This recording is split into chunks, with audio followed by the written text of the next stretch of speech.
ลากระป๋องมื้อนี้ได้ถึกเปิดฝาแล้วมื้อนี้น่ะตัวที่1กับที่2ตัว2กับ3มื้อนี้ได้เปิดฝาแน่นอน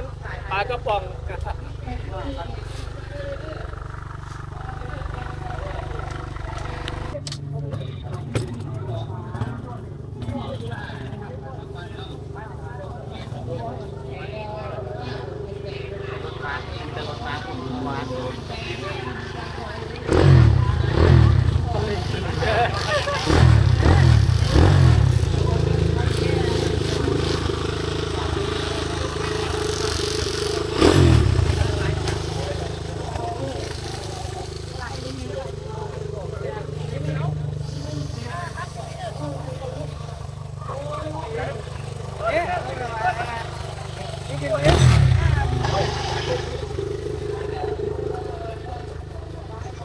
ลงมาตรงนี้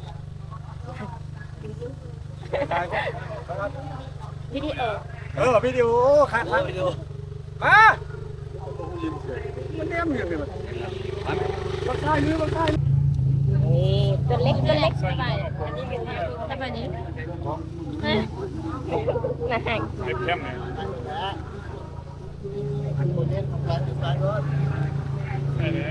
มาเอาคลิปวันได้แข่งเมื่อยแล้ว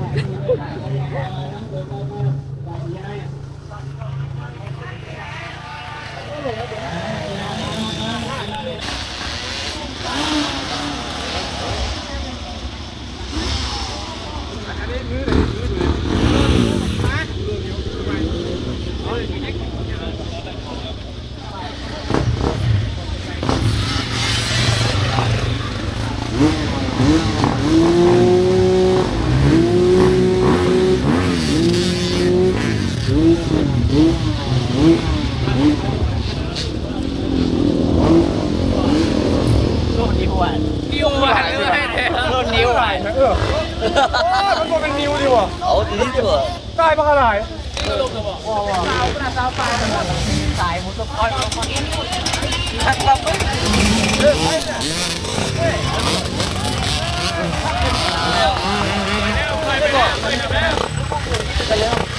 มาที่มันมาทำคนแต่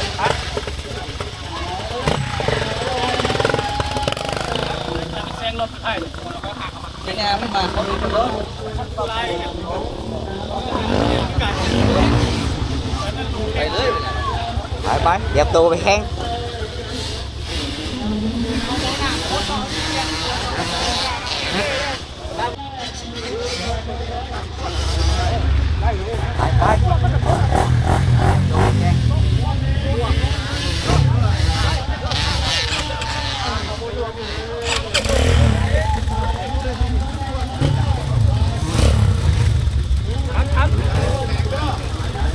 นี่ลงมาพอดีสั่งพวกเราเลยตุ๊ก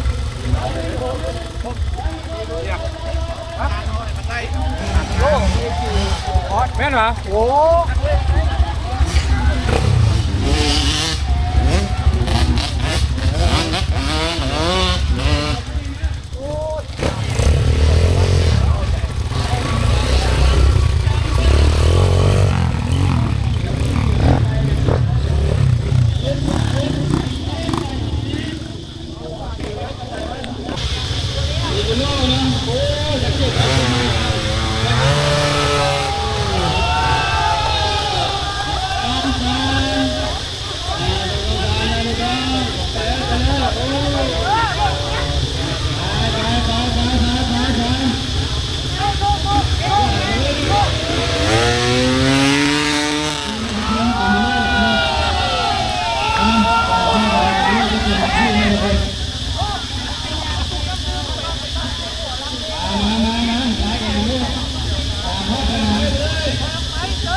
Semua semua. Okey. Ada mana lagi mana?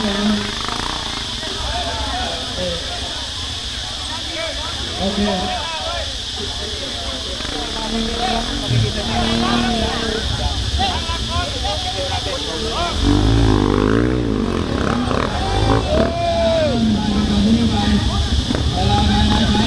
Kalau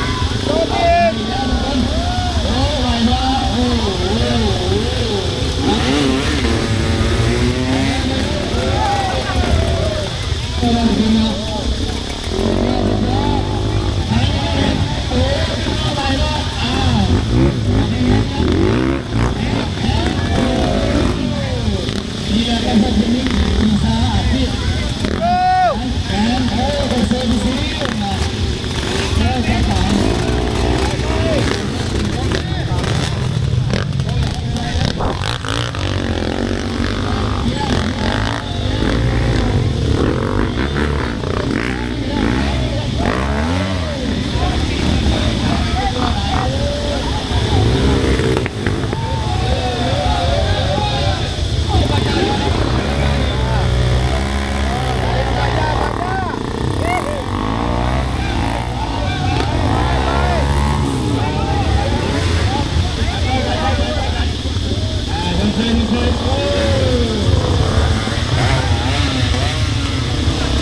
ทีมงานปากกระป๋องเอาขึ้นนั้นแล้วตอนนี้นะ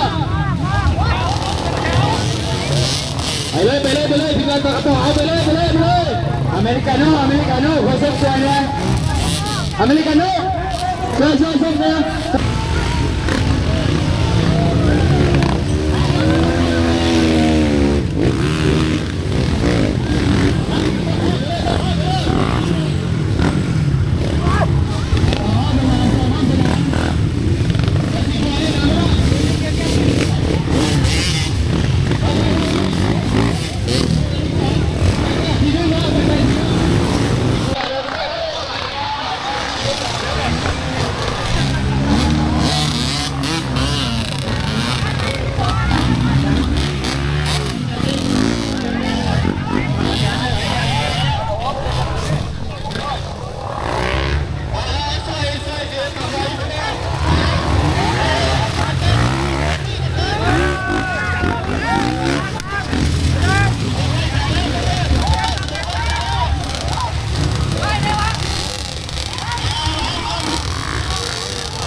มาซอยกันเนี่ยเนาะผู้ใดมาซอยกันเนี่ยซอยได้บ่ซอยได้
มันเดินนั้นมันเป็นเสียงนักที่นี่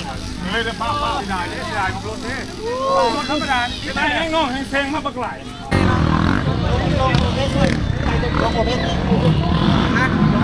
เป็นหน่วยเขาเป็นรถสูตรเอารถเรียนวันนี้ถ่ายหน้ารถถ่ายสนามโอ้เอาสนามเอาสร้างประจำที่ต้องกินรถจ้างสร้างเนี่ย เอ็มมาที่ไหนเด้อมาพักที่3ครับนะที่4นี่ได้เนาะ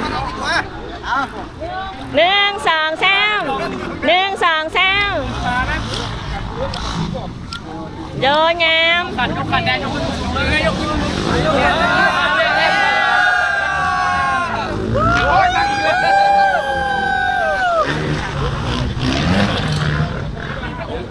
ลงไปเรื่อยปลากระป๋องน้ำหน้า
กินขัดอันดับ3